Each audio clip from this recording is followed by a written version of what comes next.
इस 40वां काल में हम यीशु के जीवन की ओर देखते हैं। आज हम मनचिंतन करेंगे यीशु ने रक्त बहाया पसीने के रूप में। वचन कहते हैं लूकास के सुसमाचार में अध्याय 22 में ईसा बाहर निकलकर अपनी आदत के अनुसार जैतून पहाड़ गए। उसके शिष्य भी उनके साथ हो लिए। ईसा ने वहां पहुंचकर उनसे कहा, प्रार्थना करो जिससे तुम परीक्षा में ना पड़े। तब वे पत्थर फेंकने की दूर तक उनसे अलग हो गया और घुटने टेक कर उन्होंने कहते हुए प्रार्थना की, पिता यदि तुम ऐसा चाहे तो ये प्याला मुझसे हटा लो, फिर भी मेरी नहीं बल्कि तेरी इच्छा पूरी हो।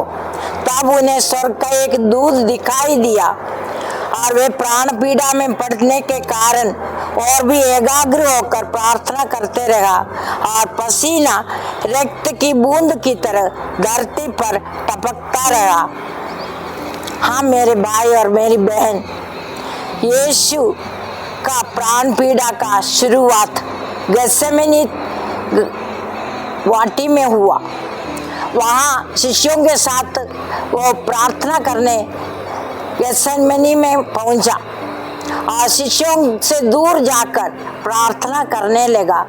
उनके आंखों के सामने उनके मन ही मन वो देखने लगा उनके जीवन के आगे की जीवन के बारे में, जो क्रूस मरण तक। उस वजह से वो बहुत दुखी हो गया और उसके दुख इतना गहरा था।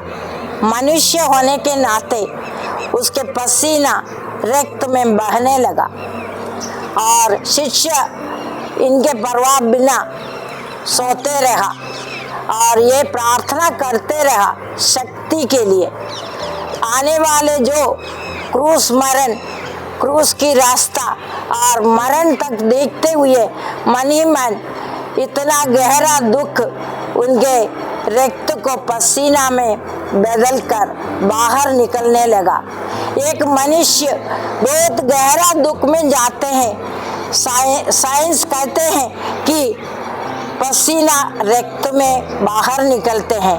यही यीशु के साथ हुआ। इसका कारण यह है कि जब वो गहरा दुख में था, उनके शिष्य, उनके दोस्त कोई भी उसको सांत्वना देने नहीं थे, उनके साथ नहीं थे, उनके साथ प्रार्थना करने के लिए कोई नहीं था, उनके जीवन के दुख संकटों को हल करने के लिए कोई वो बांटने के लिए कोई उनके साथ नहीं था। हम भी जब अकेलेपन महसूस करते हैं, दुख संकट में, कठिनाइयों में, गहरा दुख में पड़ते हैं, तब हम दूसरों की ओर देखते हैं कि सहायता के लिए, दूसरों की ओर देखते हैं कि वो हमारे साथ दे, हमारे साथ बैठे। ना कुछ बोलते हुए भी हम दूसरों के दुख को बांट सकते हैं, ना कुछ करने के बिना भी हम दूसरों की सहायता कर सकते हैं। हमारा मौन भी सहमति के रूप में एक व्यक्ति के जीवन में कार्य करते हैं। परंतु यीशु का वो अकेलेपन इतना गहरा हो गया, इतना गहरा दुख, पसीने में रक्त निकला। देखिए भाई और बहन, हम अपने एकांत समय में, दुख के समय में यीशु की ओर देखो, क्योंकि उसने जो सहा हमें आमंत्रित करते हैं कि यीशु ऐसे व्यक्तियों के जीवन में, जब हम यीशु को अपनाते हैं ऐसे कठिनाइयों में, दुख में, यीशु हमारे साथ उपस्थित होते हुए हमें मार्गदर्शन देते हैं, हमें शक्ति प्रदान करते हैं। यीशु की कृपा हमारे लिए पर्याप्त है जब हम गहरे दुख में हैं, संकट में हैं, अकेलेपन में हैं। और हम भी शिष्य जैसे नहीं सोते नहीं रहना है। अपने जीवन में जो भी भाई बहन दिखता है, आते हैं हमारे सहायता के लिए, जब वो सिर्फ शायद एक बार उनकी बात सुनने से भी उनके दुख को हल कर सकते हैं। आज जब हम यीशु के रक्त को पसीने में बदलने के बारे में मनचिंतन कर रहे हैं, तो हम अपने लिए और दूसरों के लिए भी एक स्वांतना लायक व्यक्ति बने और हम अपना स्वांतना यीशु की ओर देखकर लेंगे। चाहे कोई भी हमारे साथ हो, चाहे कोई नहीं है, परंतु यीशु मेरे साथ है तो कौन मेरा विरोध कर सकते हैं। यीशु जिस परिस्थिति में है वहाँ हम निश्चय ही विजय प्राप्त करेंगे।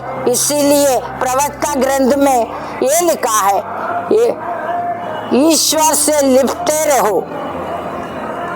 कोई भी परिस्थिति में ईश्वर से लिपटे रहो, अंत में तुम्हारा कल्याण होगा। ये सच्चाई हम अपनाएं, ये सच्चाई हम स्वयं अनुभव करें, ये सच्चाई हम दूसरों को भी बांटें। इस 40वां काल में हम अपने लिए और दूसरों के लिए सहायता मांगते हुए यीशु का लहू की शक्ति अपनाएं। आमीन।